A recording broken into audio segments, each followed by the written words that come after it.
Oh, yun. Welcome back. Welcome back sa akin.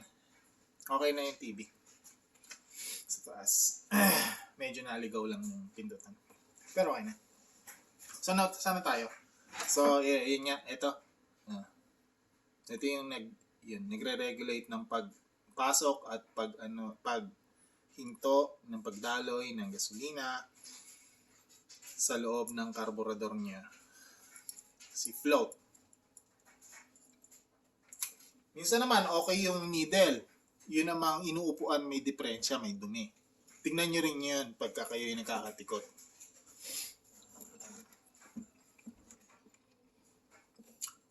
So, nakakutingting ko na yung iba nito. Na-sprayan ko na. Kaya medyo okay na siya. Malinis-linis na. Ngayon ay ilalagay na natin yung mga gasket.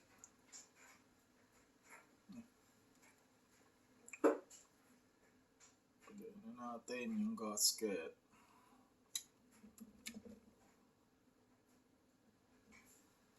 Yan.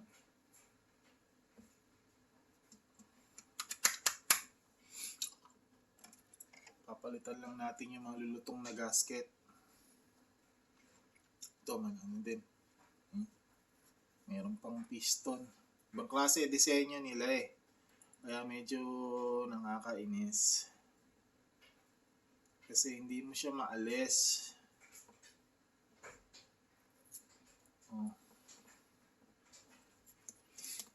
Kailangan mo siyang maging maingat. May mga maliliit siyang mga wire. Tapos meron itong maliit plastic.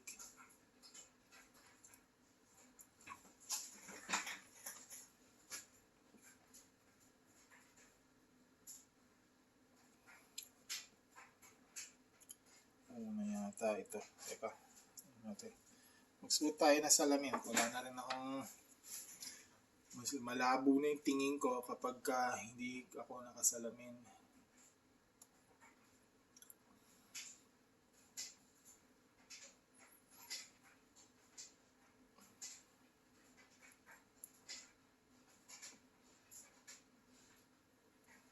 Mga importanteng needle.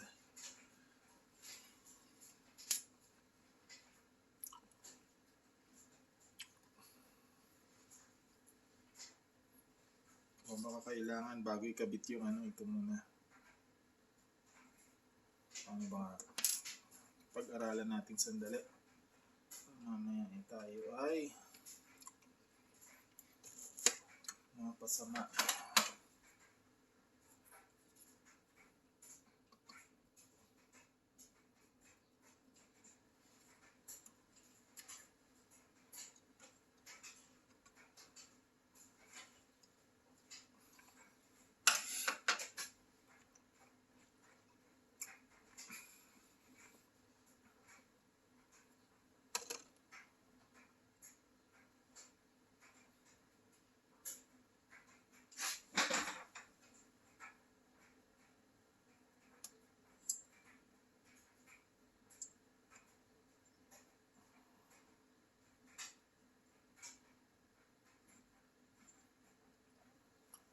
Ito.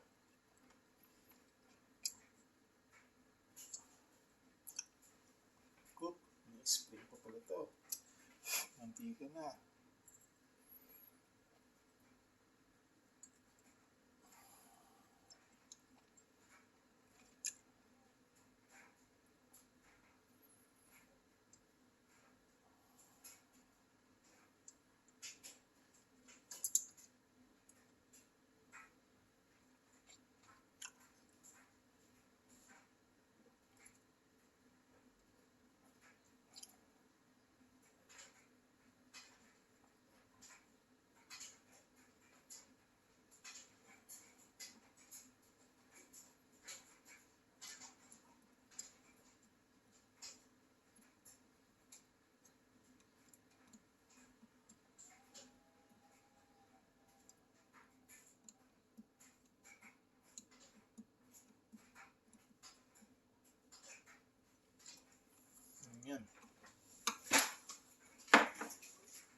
Hindi na yung gasket niya.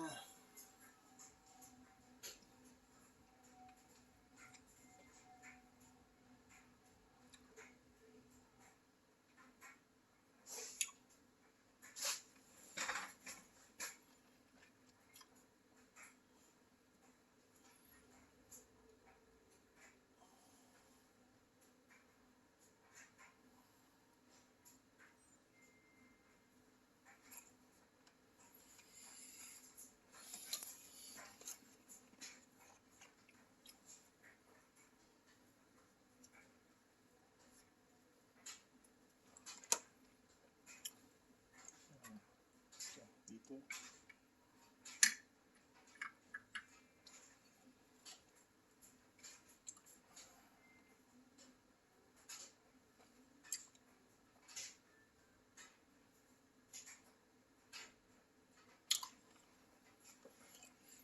Tapos ito, pinaka-plan niya. Oh, ito pa nga pala, isang parte ng iyong carburetor. Plunger. Ito yung nagpa-prime na, ito yung nag-ano ng gasolina, yung nagbubuga ng, nagpa-pump ng gasolina mo para kung kailangan mo ng acceleration, kailangan ng makina mo ng gasolina, syempre, na ito ang nagbibigay ng karagdagang gasolina doon sa makina mo sa unang bugso ng pagpindot mo ng gasolinyador. Kasi pag pindot mo ng gasolinyador, ang bubukas lang doon yung mga throttle plate. Yun lang ang bubukas doon. Pero yung flow ng gasolina mo, hindi pa yun mangyayari hanggat hindi nakakaredondo yung makina. So para rumidondo yung makina, tumaas yung RPM niya, ang gagawin niya ay ito. So pag pinindot mo yung gasolinyador ng bigla, ito ang pipiga naman sa gasolina doon sa ano niyan. Meron doon kailangan ipakita ko din sa inyo yun. So ito. So ito yan. Nakaganyan yan.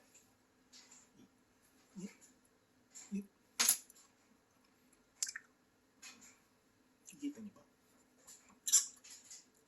Dilim eh, no? Wala kasi akong camera eh. Mahal kasi yung camera eh. So ganyan.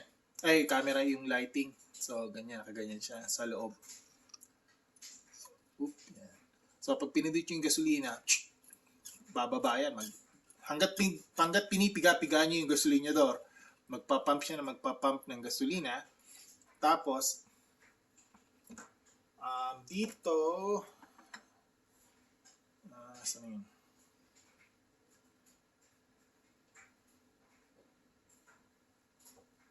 Excuse.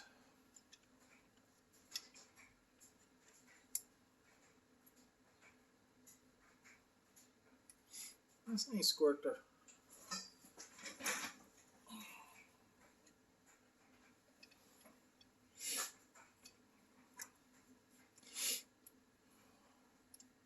Yun.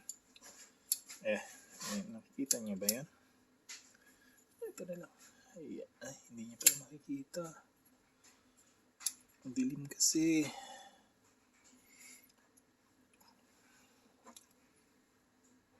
Nakikita niyo ito. Yan.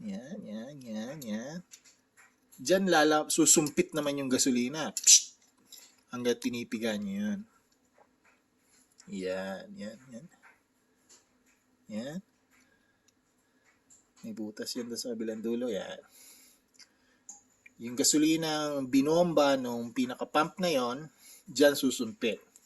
Yan ang magbibigay ng initial na meter gasoline doon sa iyong makina para rumidondo siya. Kaya sa carburetor na klase ng ng karburador na klase, sa makinang dekarburador. Yun. Especially na merong plunger na ganito, yung may pump. Kung papansin ninyo, matakaw kayo sa gasolina kung gano'n kayo ng gano'n ng gasolinador. Hanggat maaari, huwag niyong pagtatrabahuin to pag umaandar ang makina ninyo. Kung gusto niyo magtipid ng gasolina, yun naman yun. Kung ayaw ninyo, kung mahilig kayo sa karera-karera, nasa sa inyo na yun. Pero para sa akin kasi, hanggat binobomba niyo yung dekarburador, susuka ng gasolina yung pinaka magtatrabaho itong pump na to, susuka yung gasolina papasok. Minsan hindi mo nyo na kailangan, subo pa rin siya na subo dahil ganun kayo ng ganun sa gasolinador. So matakaw kayo sa gasolina. Kaya hanggat maaari, ang pigaan nyo sa dekarburador ng makina is yung gentle. Yung medyo conservative. Huwag kayong bomba ng bomba. Para kayo makatipid ng kaunti. Kasi yan ang isa sa naging problema sa karburador. Hindi siya efficient. Kaya nagkaroon ng mga de-injector ng mga sasakyan dahil bukod sa ang gasolina ay yung mga emissions niya yun dahil doon sa mga emissions. So ang dekarburador nagtatapo ng mga kung ano-anong emissions sa hangin natin. Mas marami kasi hindi lahat ng gasolina pumapasok sa makina nasusunog. Ngayon, ang ginagawa nila, kaya na-invento yung injector, number 1, emissions, number 2, tipid. Efficiency, ibig sabihin, lahat ng pumasok ng gasolina, kailangan masunog yun. Hindi ibig sabihin na, basta lang tumakbo yung sasakyan. Hindi. So, kailangan efficient yung sasakyan. So, yun yung meron pa nito. Ngayon, iyanuhin natin. Papalitan kasi natin itong sapatilya.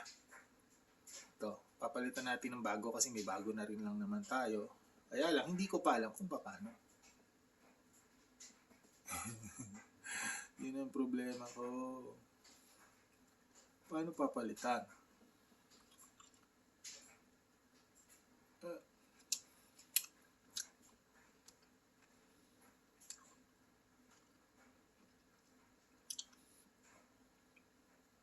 Tingnan natin dito.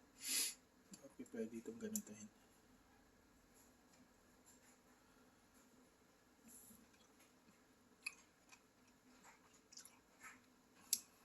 Oops. Batakin natin ng ganito. Tapos ibaba natin ng gano'n. Gamit tayo ng screwdriver.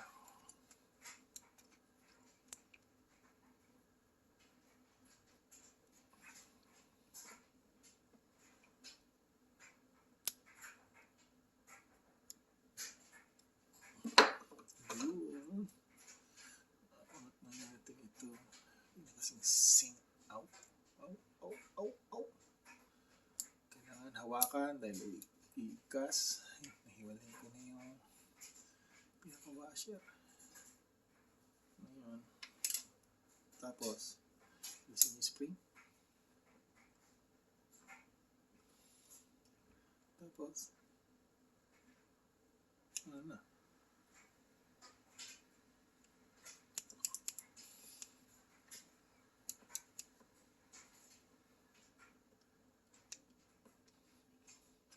Ano na?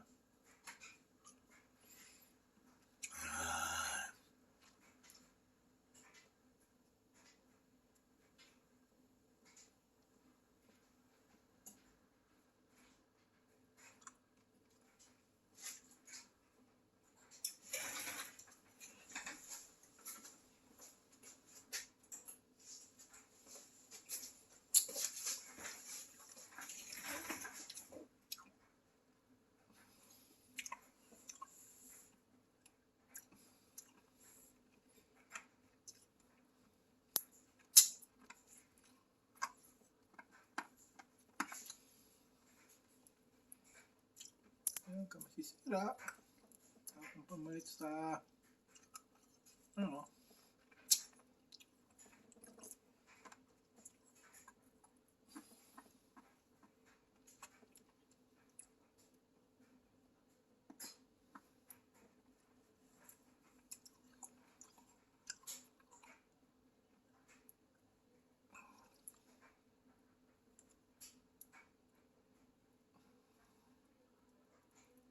Siguro to.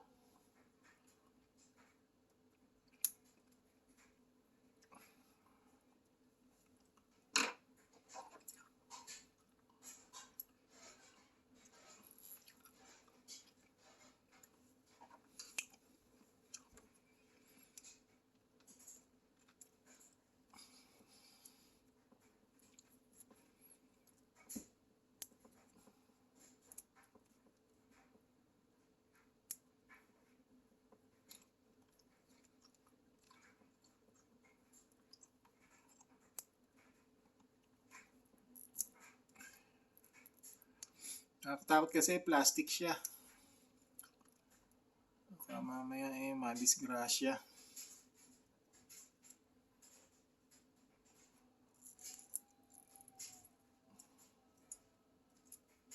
Meron din siyang bilog na spring.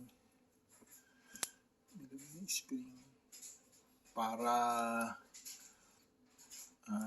laging nakabuka yung pinakasapatilya. Hindi ko alam kung bakit malabo yung ano ng camera ko. Ng cellphone. Oops. Spring. Layo natin yung mga gamit na mga ano para huwag kumalo sa mga piyesa nating bago-bago.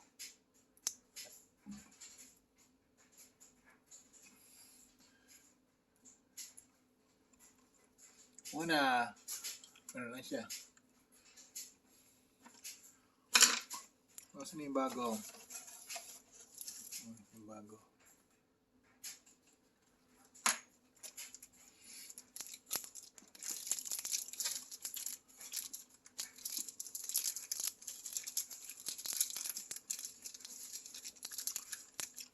Diyan kasi sa atin, sa Pilipinas, medyo maganda dyan ang pag-ano ng pyesa eh.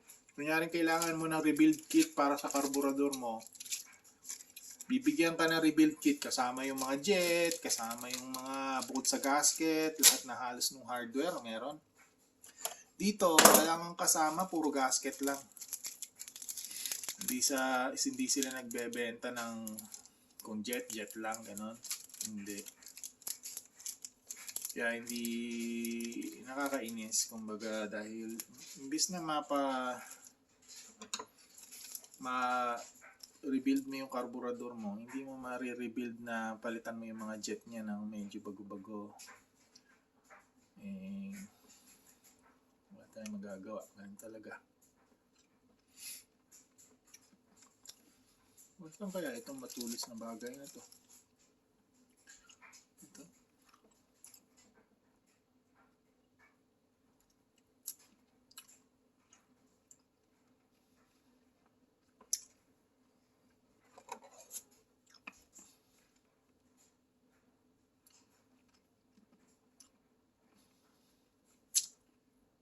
Hindi ko lang kung para saan to.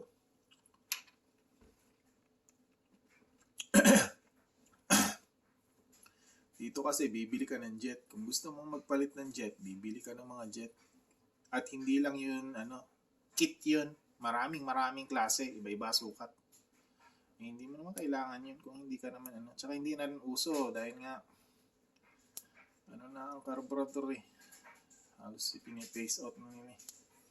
Pero syempre, hindi mo pa rin mape-phase out ng basta-basta yun. Maraming mahilig sa mga lumang sasakyan dito.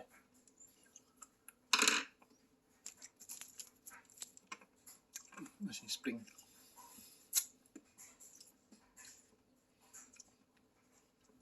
Yung mga nire-restore nilang yung sinasabing hot rod.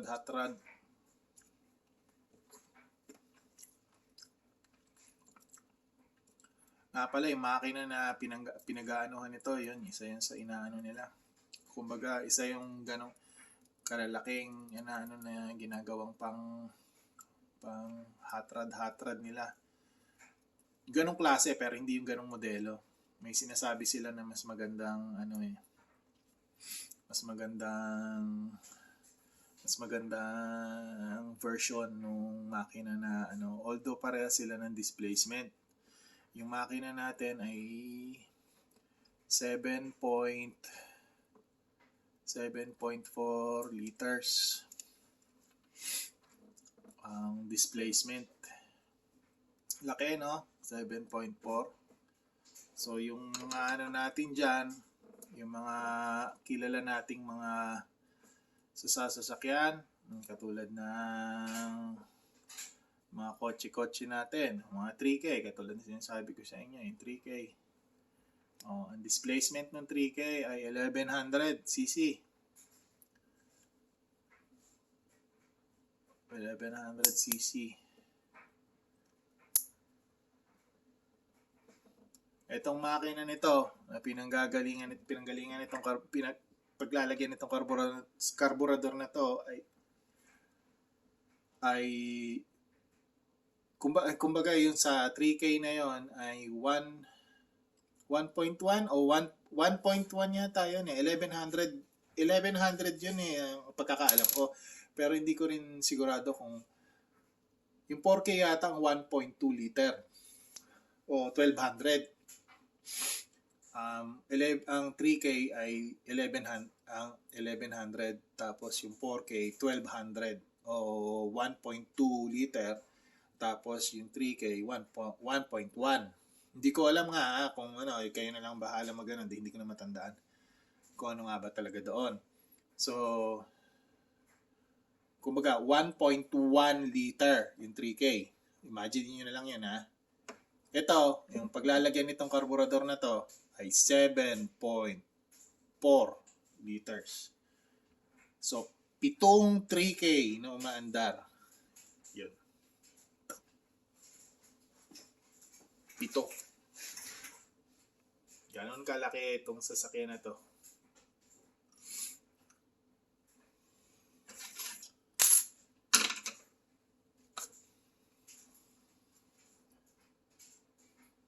Isa nga pala, di ba? 4G32. Yun. Tama, 4G32. Yun. Ano nun? Yun 4G32 yata ay 1200 din. Kung hindi ako nagkakamali sa aking tanda. Yun ang 4G32.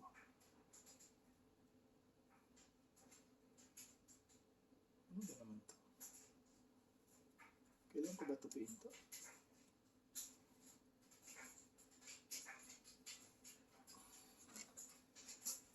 Dali imaginein ko lang.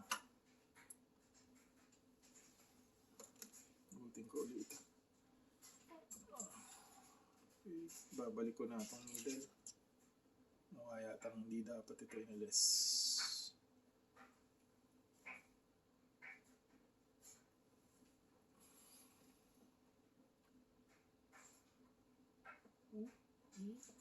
Pasok. Yan. Tapos ito. Ganun to. Dito sa ibabaw.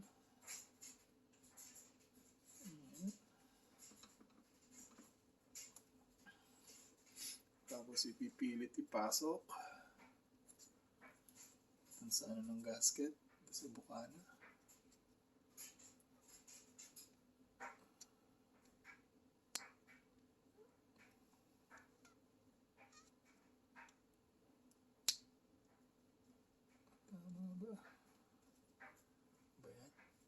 Yan ang mga inventong nakakainis. Meron pang ganon. Storbong. Kailangan mo pa ipasok doon. Nako. Meron pa nito.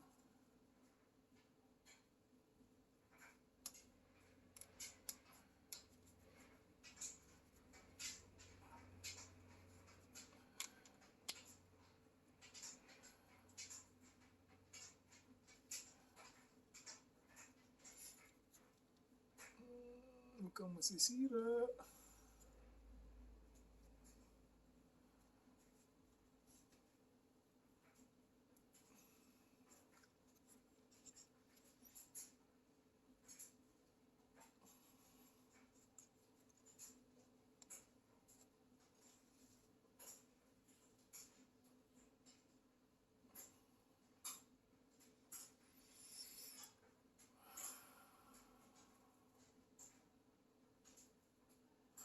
Baka naman baliktad ako.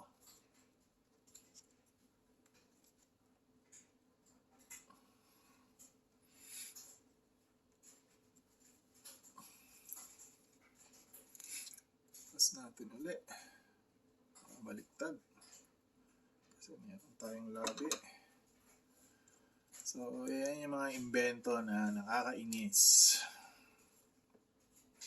So, pag nasanay kayo sa mga Japanese na mga sasakyan, sabihin ko sa inyo matutuwa kayo sa pagkakatikot. Pero kapag ganito namang style, naku, maiinis ka talaga.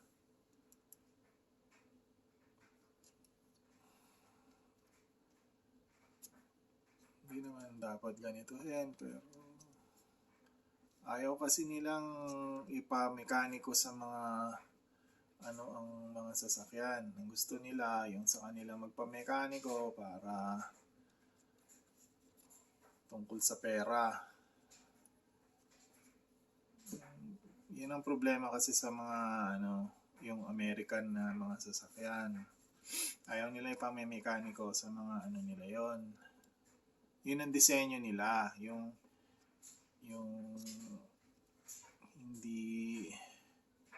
hindi ba mechanic, yung kumbaga ano ba tawag doon, yung backyard, yung do it yourself. Ayaw nila nun. Gusto nila ipa-mekaniko sa kanila. Doon sila kikita, hindi yung nagbebenta sila piyasa, ganyan, hindi doon. Ang nila is doon yung pagmemekaniko ang habol nila. Pero akala mo naman napakagagaling ng mga mekaniko nila, hindi rin naman hindi naman magagaling.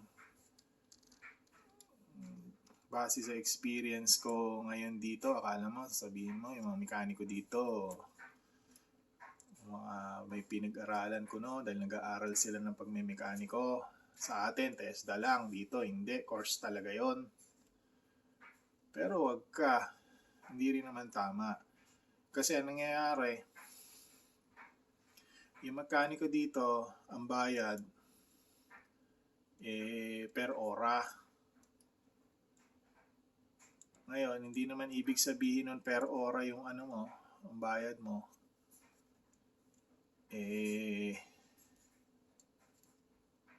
Pinatatagal nila yung pagtatrabaho, hindi naman. Kasi may regulation yung per hora na yon.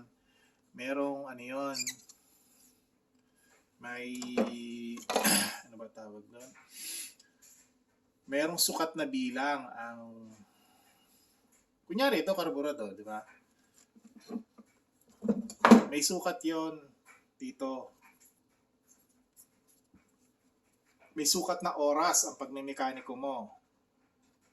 Karburador, sabihin na natin, itong karburador na to. Remove and replace karburador. So, kasama na yung tuning doon. Merong designated na oras yun. Isang oras, ilalagay nila doon, isang oras. Kahit na sabihin mong per ora yung mekaniko, hindi naman nila pa pwedeng sabihin yung isang oras, gagawin nilang 10 oras.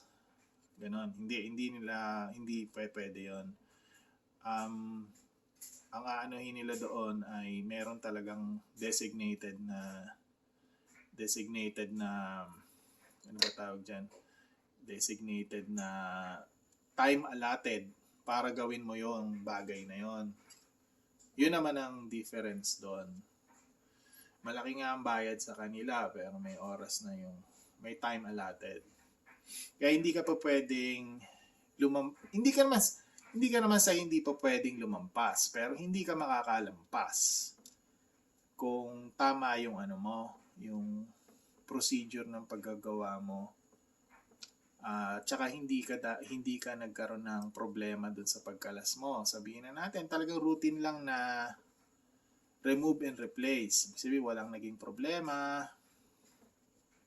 sa sa pagkalas mo, walang naputol na tornilyo, yung mga ganyan. Yung tatagal lang kasi yun pagka naputol yung tornilyo, naiwan doon sa intake yung tornilyo, naputol, tapos naiwan sa intake, syempre, aanihin mo pa yon. Yung mga ganon.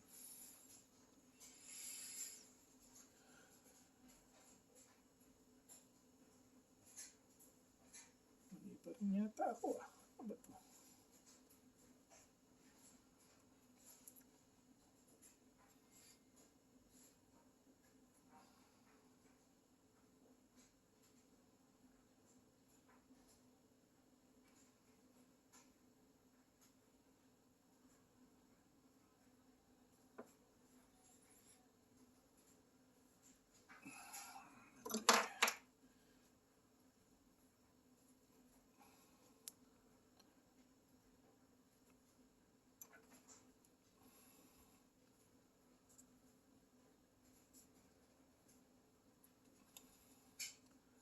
Kunyari, magpapalit ka ng tie rod, ganyan, tie rod. May oras yun. 1 hour per wheel, ganyan, nakalagay doon. So, yun lang yung sisingilin mo doon sa customer mo. Dahil per hora nga sila. Pero, ang nangyayari pagka naman sabihin na natin, merong nakakasagupa kang problema. Hindi naman basta-basta iba, hindi naman basta-basta lang eh. Kasi nagkakaroon ng problema yung pagkalas mo. May nakita kang hindi kaaya-aya.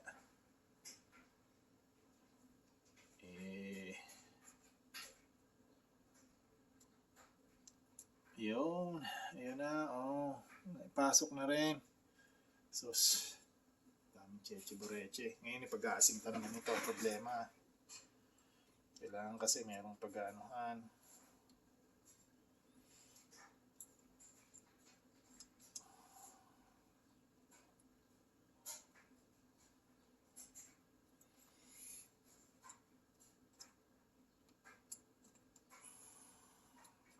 Kailangan nating iasinta yung mga needle dun sa tama niyang pag-uupuan. Hirap makita eh. Teka, pakita ko sa inyo kung paano.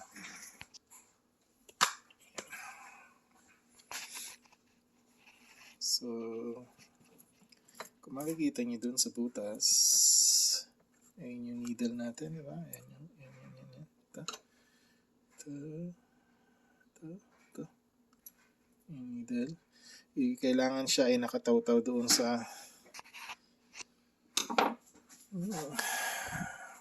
Have tayo flashlight ito. Tinong flashlight. Yan. Sana wag mo ubusan ng charge.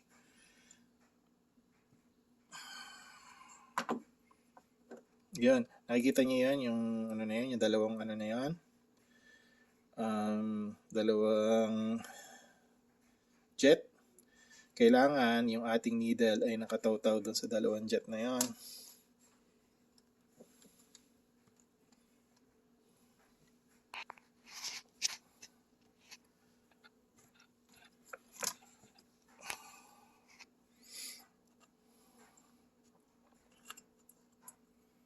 So, yan natin yun dyan. Yan. So, yung isa. Yun. Yan. Kailangan nandun siya sa gitna ng jet. So, shut off. Ito yung shut off. Fuel shut off. So, pag nandun siya sa baba, sabihin noon ay ang gasolina ay off para sa certain circuit ng ating sistema. Ngayon, pagka yan ay bumaluktot, yun na.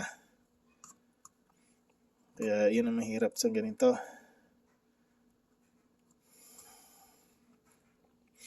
Ayan. Teka, kailangan ko ng isa pang kamay eh. Iyan ko muna kayo uli. Maangat kasi siya.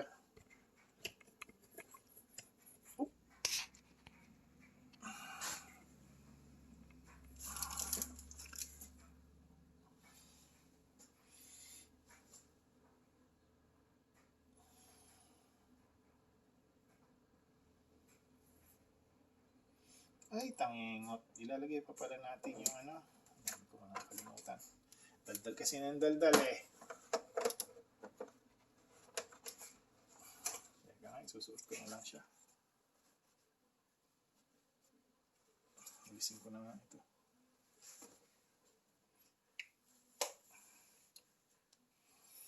Ako magsusombrero na sa susunod. Ako inaalibad-barad din sa bumbunan ko. Hindi maganda itsura ng aking bumbunan sa mga video ko. Kaya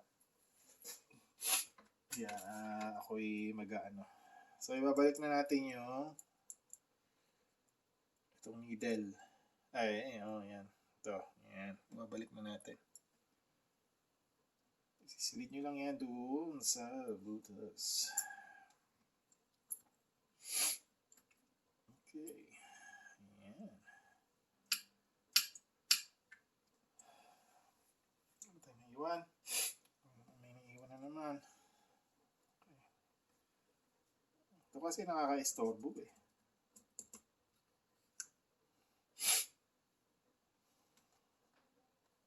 Teka, kukuha lang ako ng konting grasa.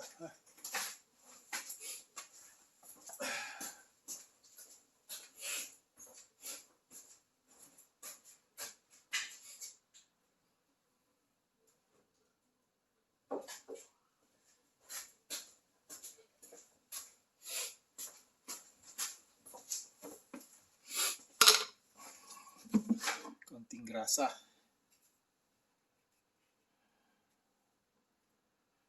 Lalagyan lang natin ng kaunting grasa ito. Itong, makikita nyo ba? Itong plunger. Lalagyan ko lang ng kaunting grasa yung pinaka sa patilya. Para hindi natin ma-damage kalasoli.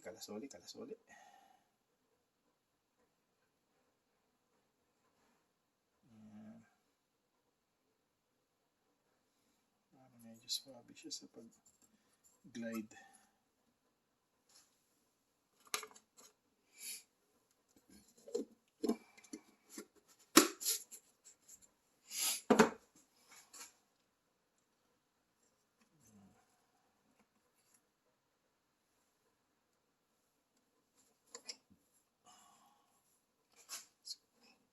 Gasket.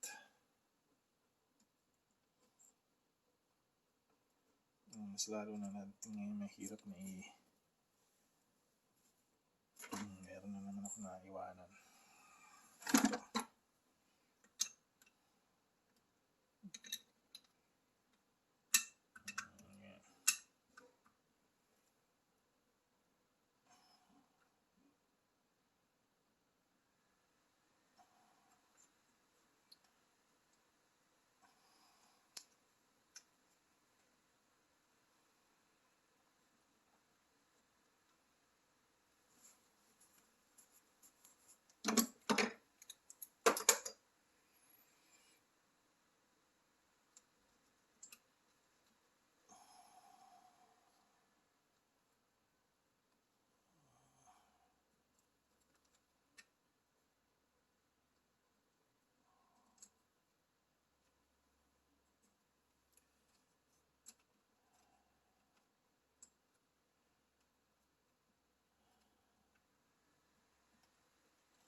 Mahirap. Hindi mo makita kung ikaw ba sentado doon sa jet. Yan ang invento ng mga magagaling.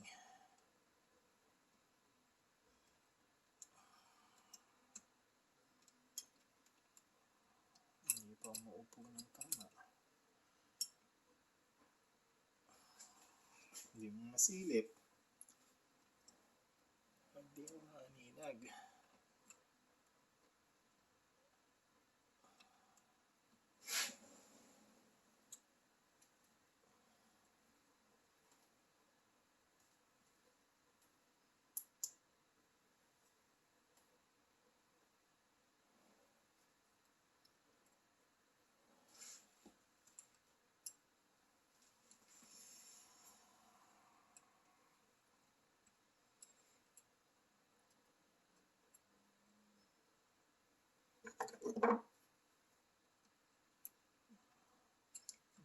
Pwedeng ihuli itong hindi mo pwedeng ihuli yung needle kasi hindi mo naman maipapasok. So yan ang laging masakit sa pagsusoli. Kailangan may pasensya ka.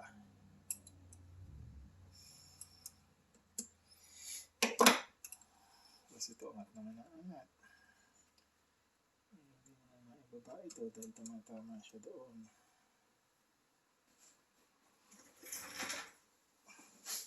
Ay.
Hirap.